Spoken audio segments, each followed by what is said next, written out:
All right, what's going on, yo? We have problem 311. We got to determine the nodal displacements, forces in each element, and their reactions using the direct stiffness method. So let's go ahead and get started.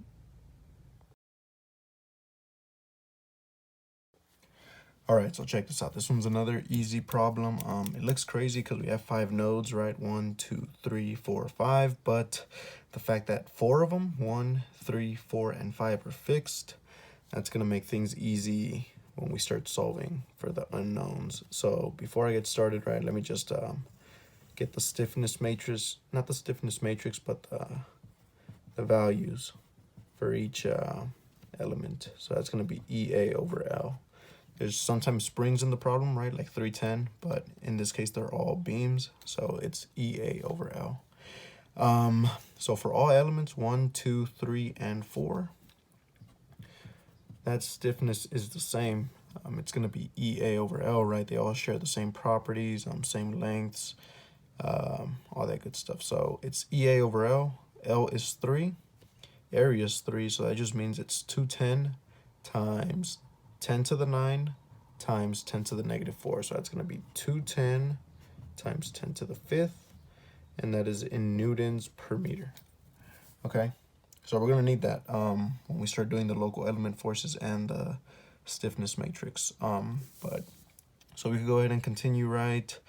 Step 1, there's 5 nodes, so there's going to be 5 reaction forces. And we're not going to know the value of most of them, only at node 2, right? But we will know displacement, right? Because they're fixed. So that's the matrix, the vector for force. Then it's EA over L. Again, I'm able to factor it out because all of them share the same stiffness. If this was for some reason, not the same stiffness, I'm sorry. Yeah, the same stiffness. If this was for some reason 4 meters right here, or if this had a different modulus of elasticity, right, you could not factor it out. But in this case, since it's all the same, we're going to go ahead and do that. This is nodes 1, 2, 3, 4, 5. This is nodes 1, 2, 3, 4, 5. Okay. Then we got the displacement vector, right? U1, U2, U3, U4, and U5. Cool. So let's go ahead and do the first beam, right? It's between nodes 1 and 2. So that's going to be, it would have been EA over L, negative EA over L, negative EA over L, and EA over L, according to the properties of this beam. But since we factored it out, they're all the same. It's just 1, negative 1, negative 1, and 1. And they go here, right, because it's between nodes 1 and 2. So nodes 1, 2, 1, 2. So these 4. Next one, same thing. It's going to be 1, negative 1, negative 1, and 1. It's between nodes 2 and 3. So 2, 3, 2, 3. These 4 slots. You're going to add 1 here, right? So it becomes a 2 right there. And then we're going to have negative 1, negative 1, and 1. Next one is between nodes 2 and 4. So 2, 4, 2, 4. So it's this slot, this slot, this slot, and this slot. So that's going to become a 3 now. This is negative 1, negative 1, and 1. And finally, between nodes 2 and 5, we have the last one. So it's 2, 5, 2, 5. So it's this slot, this one, and this one. So we're going to add another one to the 3 here. So it's going to become a 4. So there's a 4, then negative 1, negative 1, 1. Fill in zeros where you don't have anything, right? It's good to be neat when you're doing these matrices because you could really get mixed up where your rows and columns go. But all right, now that we got the stiffness matrix, we got the value for EAL right here. We could go ahead and start doing the boundary conditions. So U1, U3, U4, and U5 are fixed. So that will always be 0 no matter how much force you apply anywhere. So this is 0, 0, 0, and 0. And forces, we don't know the force at any of the locations that we just put 0 for, but we do know it at node 2, and that is a positive 60,000, okay? And I'm doing 60,000, not 60, because you gotta be consistent, right? If we did this in newtons per meter, this is gonna be a meter matrix vector. This is gonna be a Newton vector, okay? So you gotta make sure everything's lining up correctly. Cool, we already applied the boundary conditions. Again, you know you're doing something right if you either know displacement or force at each node. In this case, 1, 3, 4, and 5, we know displacement, but we don't know force. And at node 2, we know force, but we don't know displacement, right? How much it's gonna move. So just by looking at it though, you could imagine that U2 will be positive, okay? Because you're applying a force going to the right. So you're gonna move this because your x positive x is this way, right? This node is gonna get pulled this way. And that means if U2 is gonna be positive, well, I mean, that's what it means, right? U2 is gonna be positive, but also force 1 is gonna do its best to pull back to its original place, right? You're pulling this way, so this one kind of wants to go back. And this one, these 3 nodes are pushing against it. Does that make sense? So you're pushing 60 this way. These 3 are kind of combating that force, like, hey, go back, pretty much. Now, another thing to notice, since stiffness is all the same for this one, this one, this one, and this one, we could kind of assume, you might not be able to see it, but these 60,000, it should be split up 4 ways, right? Equal amounts of forces in each one because the stiffness is the same, the distance is the same, right? 3 meters, 3 meters. That's pretty much all it is. So when you put 60 kilonewtons going to the right, you should have obviously 60 going to the left. And I'm gonna go ahead and assume it's 15. I mean, I already did the problem, so I know, right? But you should kind of notice that. I did the same assumption before I even finished the problem, but I guess that my word doesn't mean anything, right? But point is, you gotta kind of notice how the 15 will be, I mean, the 60 will be evenly distributed between all 4, only since the stiffness is the same. Again, if this was 4 meters or if this was different modulus of elasticity, 210, I think this is steel. So if it was aluminum, everything would change. But point is, that's kind of cool to see, okay? Step 2, we could go ahead and start assembling the equations. So F1x will equal, don't forget this right here, is 210 times 10 to the 5th, and then you start doing it, open parentheses, 1 times 0, negative 1 times U2, so negative U2, 0 times 0, 0 times 0, 0 times 0. Cool. Close it up. Next one is positive 60,000 is equal to, again, 210 times 10 to the 5th. You don't want to forget this, okay? It's easy to forget, that's why. Open parentheses. All of them are 0 except this, pretty much this column right here, so it's going to be 4U2. Again, all these numbers, they don't matter as long as you're multiplying them to 0. You don't add anything to this thing. So F3x, that is equal to 210 times 10 to the 5th. That is negative 1 times U2. Negative U2. F4x is equal to 210, right, times 10 to the 5th. That is also negative U2, right? Negative 1 times U2. Then the other one's going to be the same thing. So when the nodes are fixed, it makes our problem a lot easier. But something tells me this will not be on the exam. It's too easy.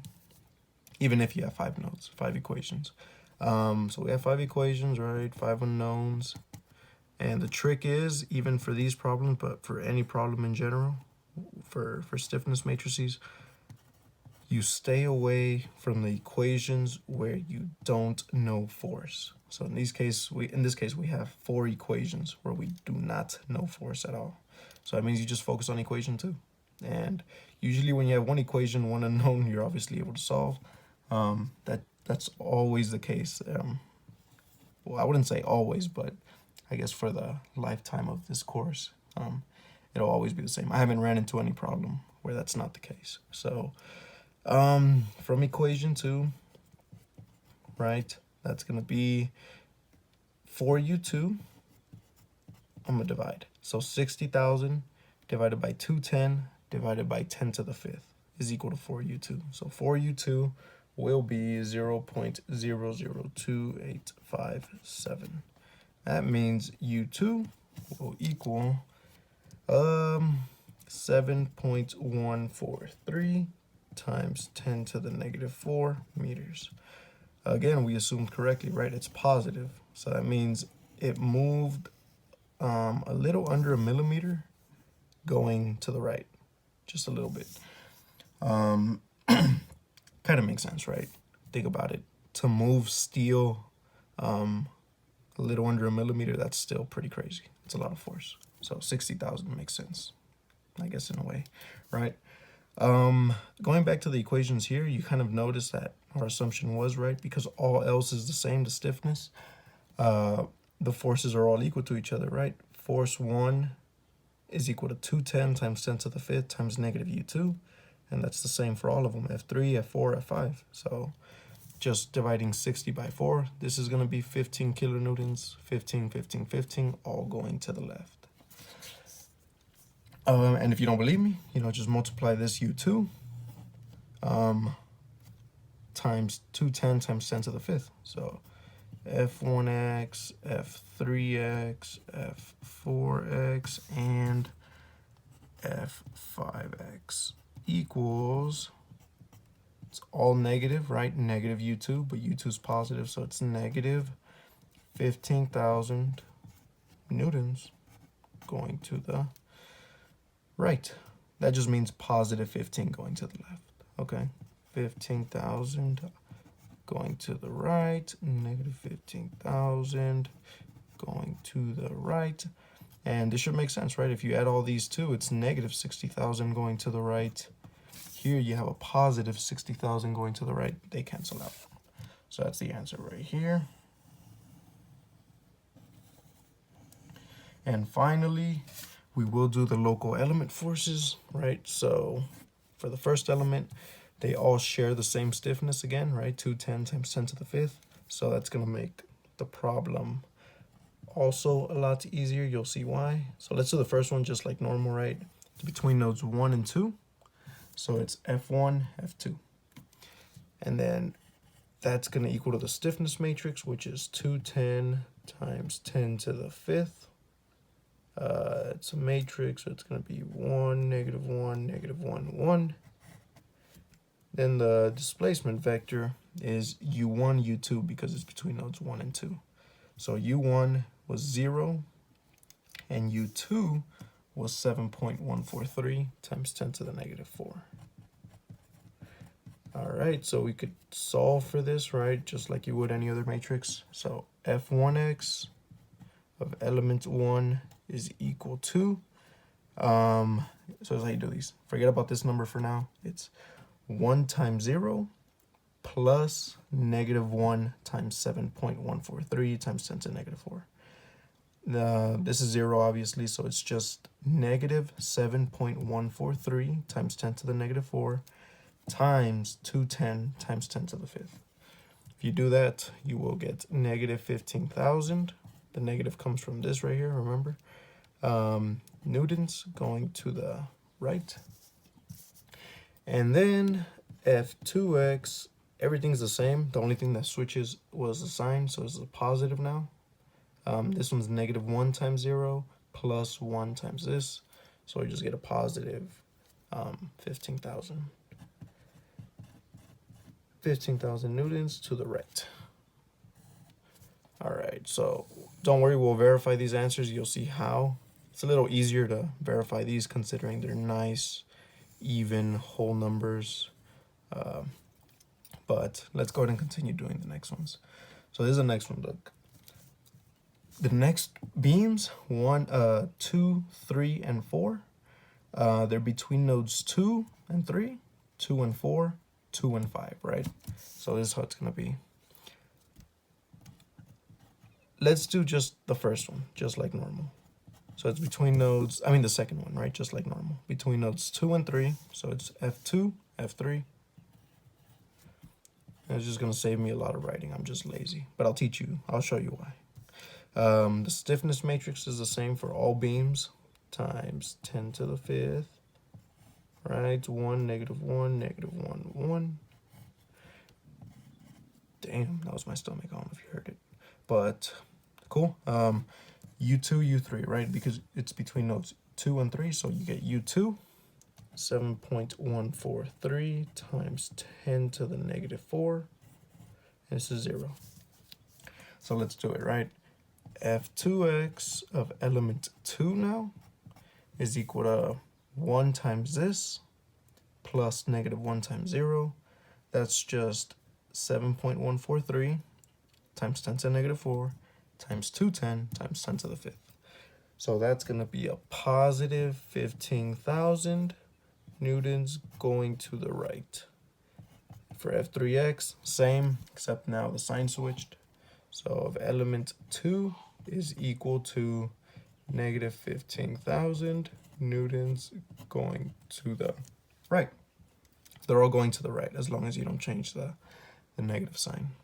That just means compression and tension, but doesn't necessarily mean negative is always compression or always tension. It kind of depends. I'll show you why it depends. So real quick, if you're all the forces here are going to the left, right? You see that, right? I'm talking to you guys as if you're going to say yes, but they're all going to the left. And they're all negative 15,000. But if you apply a positive force here, these three, they're getting compressed. This one's being pulled. So this is tension, and these are compression. But they're all negative numbers, negative forces.